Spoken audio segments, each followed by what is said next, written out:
Chapter 4.7, Part 4, Remembrance and Memorials.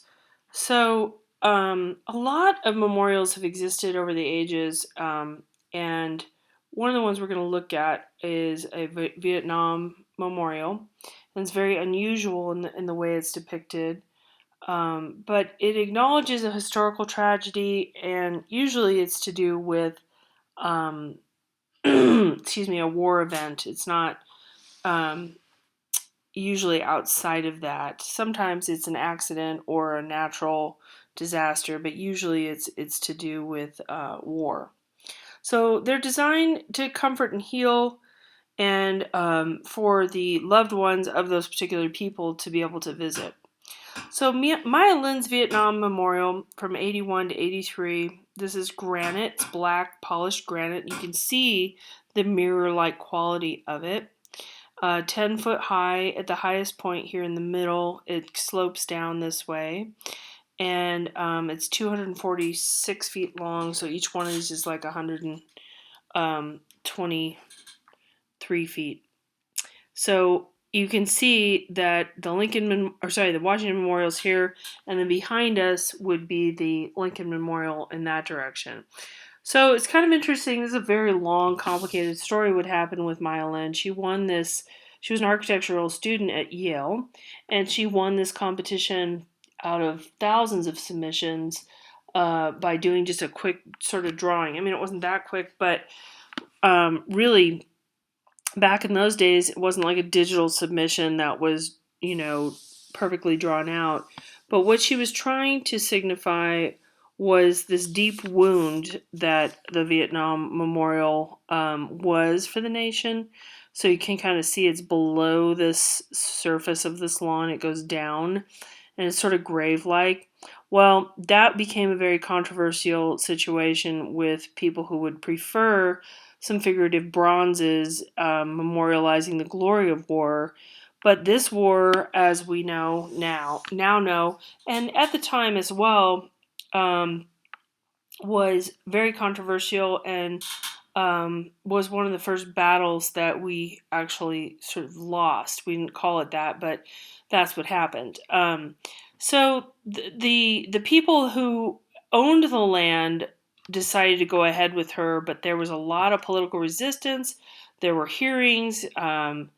She was harassed. I mean, it went on and on, especially because she was an Asian American, Chinese descent. They felt that was inappropriate because we were ostensibly fighting the Chinese, and she was called all kinds of racist slurs.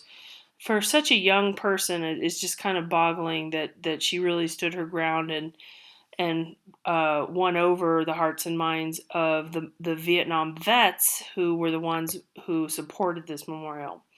One of the things that's unusual about this memorial, again, no figurative bronze, no heroic gesture, is all the names listed, and they're not listed alphabetically, they're listed chronologically.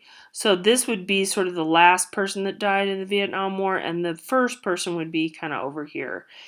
One of the things that the Vietnam vets, the survivors, really liked about it, and you can see that here, you can touch the name of your fallen comrades. You may know which battle that you were in and you survived, so you could go back and find it chronologically.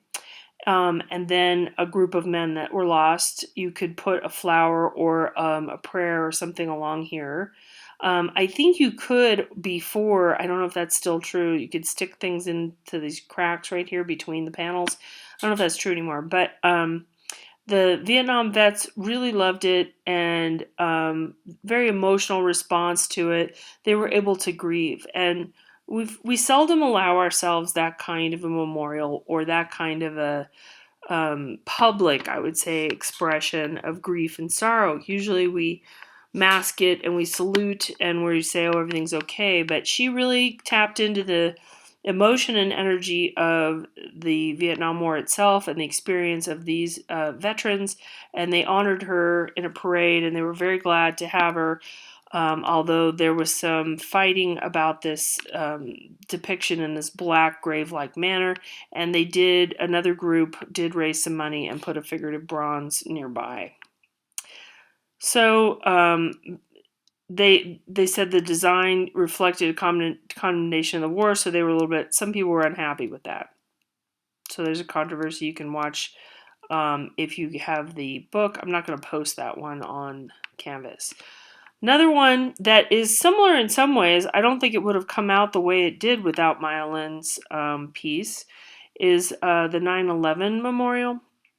So Michael Allred and Peter Walker designed this space, and you can see the buildings have been, the office buildings near this space have been erected, and there was a lot of controversy back and forth. This was really an upsetting situation. I think one of the initial plans for the rebuild in this area, and I mean, this is, prime real estate in New York.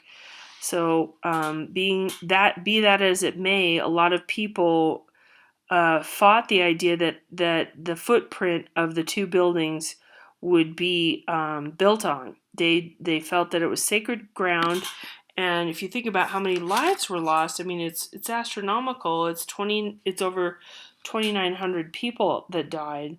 So the initial couple of proposals were scrapped in favor of having the ground considered sacred, because in all reality, there are parts of remains of fallen people, the people that died at the buildings, the first responders. They're in that ground that will never be recovered. So, what was proposed instead was this sort of waterfall, this sort of healing sort of a space. You can see the water coming down here, and a contemplative more area, and some trees growing. And then there's also more of artifacts and things down below. Names are all listed of the fallen here. So the square footprint remained and is filled with waterfalls, and it includes the 9/11 Memorial Museum down below. So it took 10 years after the attacks to finally get this done. If you look back in chapter 2.8, you're going to see Here is New York, A Democracy of Photographs. So it was an exhibition at the New York Historical Society. I don't know how much of this is in the actual 9/11 museum, or how this was arranged. But originally, what was asked is people that had photos of the event, because at this time, 2001, people did have more. There were phones on camera. I'm sorry, cameras on phones. Beg your pardon. Cameras were more available, so people were snapping all kinds of photos. And it was so chaotic that photojournalists didn't really have a chance to get down into the area before it was blocked off. So with this exhibition, the New York Historical Society asked for your regular average person to send in their snapshots. So it's a different kind of photo show, and the Democracy of Photographs is a good title in the sense that it's the everyman's photographs. Um, they're not professional photographers in that sense. So that was done in 2007, and one step toward that healing process. But that is the memorial that's in New York for 9/11.